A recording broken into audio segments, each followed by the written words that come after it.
औज़ुबिल्लाहिमिनश्शैतानिर्रजीम बिस्मिल्लाहिर्रहमानिर्रहीम। तमाम फ़ेलोज़ को मेराजुद्दीन का सलाम। डियर फ़ेलोज़, मैं अपने यूट्यूब चैनल पे एक नई वीडियो के साथ आप लोगों की खिदमत में हाजिर हूँ। आज की वीडियो स्टार्ट करने से पहले सब फ़ेलोज़ से मेरी रिक्वेस्ट है कि मेरे चैनल को सब्सक्राइब करें, वीडियोज़ को लाइक और शेयर करें।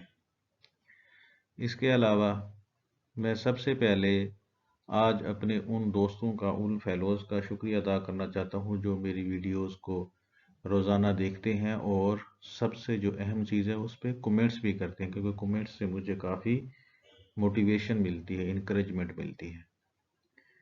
तो स्टार्ट करते हैं जी। अदील अहमद गुज्जर साहब ने कमेंट किया है, हाजी अब्दुस्तार साहब ने किया है, शारिब खान ये तो डेली कोई भी वीडियो मिस नहीं करते, उस पर कमेंट लाजमी देते हैं। मुमताज़ हुसैन साहब ने किया है। उसके बाद जीके प्रिपरेशन वाले अशरफ साहब ने किया है कमेंट। एक दफ़ा फिर शारिब खान आ गए, यानी ये लोग जो हैं रेगुलर। इसके बाद ज़ुबैर चुगताई, अदील अहमद सयाल भी हैं, खिज़र साहब भी हैं, ये लोग जो है, और मोहम्मद फ़ारूक गुज्जर, ये लोग रेगुलर मेरी वीडियोस को देखते भी हैं और उन पे कमेंट्स भी करते हैं। अब हम वीडियो का आगाज़ करते हैं। सबसे पहले डॉन का एडिटोरियल है ट्रेसिंग द मिसिंग। इसकी वोकेबलरी आप लोगों के साथ शेयर करता हूँ। सबसे पहले वर्ड है रिवाइव, पार्ट्स ऑफ स्पीच में वर्ब, जिंदा करना, restore to life or consciousness. Deplorable adjective, अफसोसनाक, shockingly bad or bad in quality. Probe noun, तहकीकात, a thorough investigation into a crime or other matter. Apparently, adverb bazahir, as far as one knows or one can see. Lodge, verb आर्जी क़याम करना, present, a complaint, appeal, claim, etc. formally to the proper authorities. Lens, अदसा, ऐनक का शीशा, noun. In the long run, तवील मुद्दत या तजर्बे के बाद। Recourse, सहारा, रजू, noun है ये। A source of help in a difficult situation. Vile, adjective, घनाउना, एक्सट्रीमली अनप्लेजेंट। बक, नाउन, मुस्तकिल कोशिश करना, to strive with determination. Extralegal, adjective, गैर कानूनी। अब इस एडिटोरियल की समरी पढ़ते हैं। समरी में है जी, the intervention of Islamabad high court regarding missing persons will help in locating and discontinuing this practice. यानी इस्लामाबाद हाई कोर्ट ने अभी जो है इंटरवेंशन की है कि जो लोग मिसिंग पर्सन हैं उनको लोकेट किया जाए और इस प्रैक्टिस को भी ख़त्म किया जाए। इसके बाद है जी, अब एक को हाई कोर्ट की डायरेक्शन पे एक कमीशन बनाया गया है जिसको हेड कर रहे हैं MNA अख्तर मैंगल। जब ये कमीशन बना तो क्वेटा में 700 एप्लीकेशंस पहले आ चुकी थी, जिनमें से 222 जो हैं उन पे प्रोब हो चुका है, यानी तहकीकात हो चुकी हैं।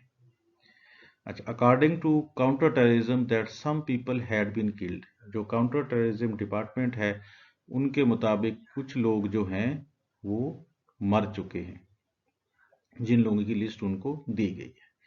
ये जो कमीशन बनाया गया है, इस कमीशन ने फ़ोन नंबर दिया है, व्हाट्सएप नंबर दिया है, फैक्स और ईमेल लोगों के साथ शेयर किया ताकि वो एप्लीकेशन दे सकें, लॉन्च कर सकें।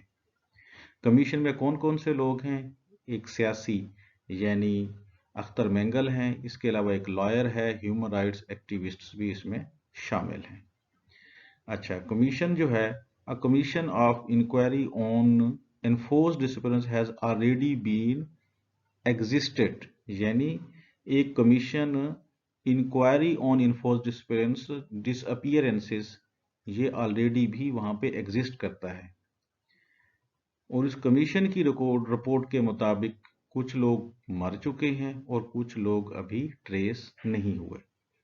लेकिन अब करना क्या है, क्योंकि हाई कोर्ट ने भी एक कमीशन बना दिया, सुप्रीम कोर्ट की डायरेक्शन पे ऑलरेडी कमीशन काम कर रहा है, तो डुप्लीकेशन को अवॉइड करना है। यानी दोनों को चाहिए कि वो एक दूसरे के साथ डाटा शेयर करें और फिर वो काम करे। मेन चीज ये है कि जुडिशियल जो स्ट्रक्चर है इसको इतना स्ट्रांग होना चाहिए कि फोर्स्ड डिसअपीयरेंसेस हो ही ना, इस चीजों को कोर्ट ही प्रिवेंट करवाए। नेक्स्ट है जी, due legal process should be followed. अगर जरूरत पड़ती है कि इन लोगों को पकड़ना ही है तो लीगल प्रोसेस जो है उसको फॉलो करना चाहिए, इस तरह लोगों को नहीं उठाना चाहिए।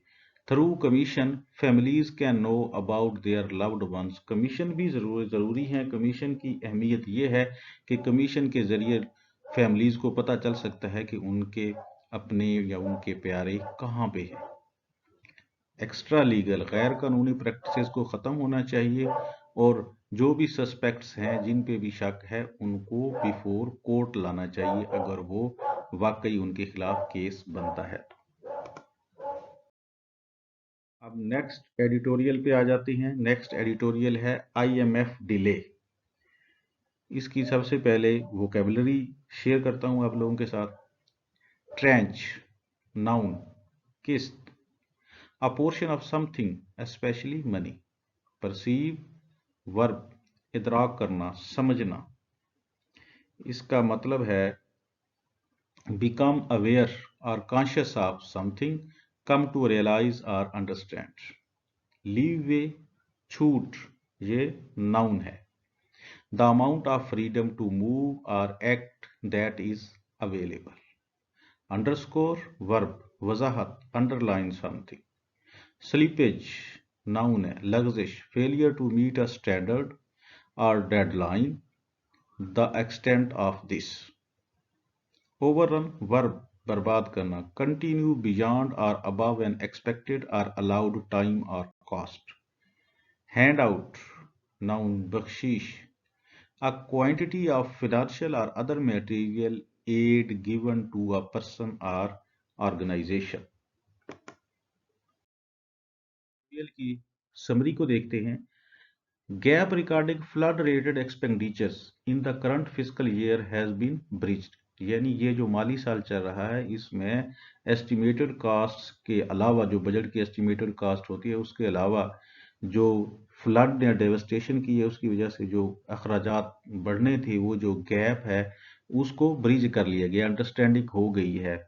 किस किस की अंडरस्टैंडिंग हुई है? पाकिस्तान और आईएमएफ की। पाकिस्तान की तरफ से इसहाक डार थे और फंड के जो मिशन के जो चीफ थे वो नेथन पोर्टर थे। इनके दरमियान जो है ऑनलाइन मीटिंग हुई है तो ये गैप को ब्रिज कर दिया गया है। अच्छा, रिव्यू जो है वो 7 billion US dollar bail out package का, उसकी रिव्यू की कोई डेट फाइनलाइज नहीं हुई और इसी वजह से 1.2 बिलियन यूएस डॉलर की जो किस्त आनी थी वो भी लेट हो गई है। हो सकता है कि किस्त जो है जनवरी तक ना आए अगर 2 हफ्तों के अंदर अंदर ये टॉक्स नहीं होते, ये रिव्यू मीटिंग नहीं होती। सबसे पहले इनकी डेट थी कि लास्ट वीक ऑफ अक्टूबर में ये टॉक्स होने थे, वहां से पोस्टपोन होकर 3 नवंबर पे चलेगी और 3 नवंबर से फिर एक दफा ये पोस्टपोन हो चुकी है। Markets are jittery.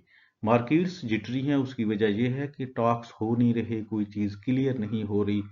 पाकिस्तान पे हर तरह के जो है वो, यानी कह लें कि डिसबल सिचुएशन बनी हुई है इकोनॉमी के हवाले से। इस वजह से जो इन्वेस्टर्स हैं वो भी इसमें दिलचस्पी नहीं ले रहे। Perceived default risk, which is measured by 5-year credit default swap, is reached 75% from 56.5%। ठीक है, डिफॉल्ट रिस्क जो है ये 56.5% से 75% पे पहुंच गया है। अब इसको मैयर कैसे किया जाता है? 5-year क्रेडिट डिफॉल्ट स्वैप से इसको मैयर करते हैं।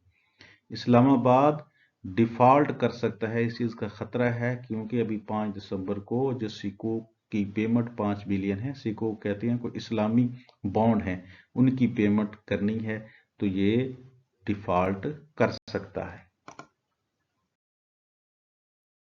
Foreign exchange reserve below 8 billion US dollars. जो फॉरेन एक्सचेंज रिजर्व्स हैं वो 8 बिलियन डॉलर से भी नीचे आ गए। finance minister is not clear about progress of IMF demand and subsequent release of tranche। यानी जो हमारे फाइनेंस मिनिस्टर इसहाक डार साहब हैं वो क्लियर ही नहीं है कि किस हद तक हमने IMF की जो डिमांड्स थी उनको पूरा कर लिया है और उसके बाद किस्त कितने अरसे में रिलीज होगी जो 1.2 बिलियन US डॉलर्स की है।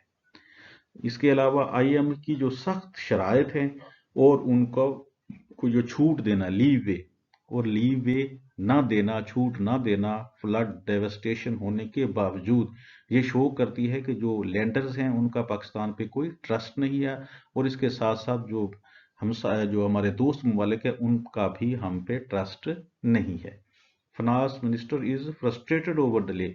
जो इन चीज़ों में जो रिव्यू मीटिंग्स होनी है, टॉक्स होने इनमें जो डिले हो रहा है उनकी वजह से फाइनेंस मिनिस्टर जो है वो काफ़ी फ्रस्ट्रेट है। Can you really blame IMF? क्या इस सारे मामले में आप सिर्फ IMF को ही ब्लेम कर सकते हैं? किसी पाकिस्तान या इसकी हुकूमत इसमें उसका कोई कसूर नहीं है। बेगर्स अप्रोच, हमारी गवर्नमेंट की अप्रोच बेगर्स अप्रोच है। हम इधर उधर से देख रहे हैं कि कोई हमारी मदद कर दे, कंक्रीट स्टेप्स हम नहीं ले रहे। अब ज़रूरत किस चीज़ की है? साउंड इकोनॉमिक पॉलिसीज बनाएं और रिफॉर्म्स करें इस चीज़ को, ताकि हम जो लोग फ्लड विक्टिम्स हैं उनको रिहेबिलिटेट किया जाए, उनको जो स्ट्रक्चर्स हैं वो बना के दिए जाए, इंफ्रास्ट्रक्चर वो तबाह हुआ है। लेसन्स आर नॉट लर्न्ड, हमने जो भी आज तक हमने मसाइल देखे हैं, जो भी प्रॉब्लम्स आई हैं, हमने उनसे सबक नहीं सीखा। लेकिन ज़रूरत इस अमर की है कि अपने पाँव पे खुद खड़ा हुआ जाए बजाय कि दूसरों के आगे हाथ फैलाने की। Thank you. अल्लाह हाफिज़।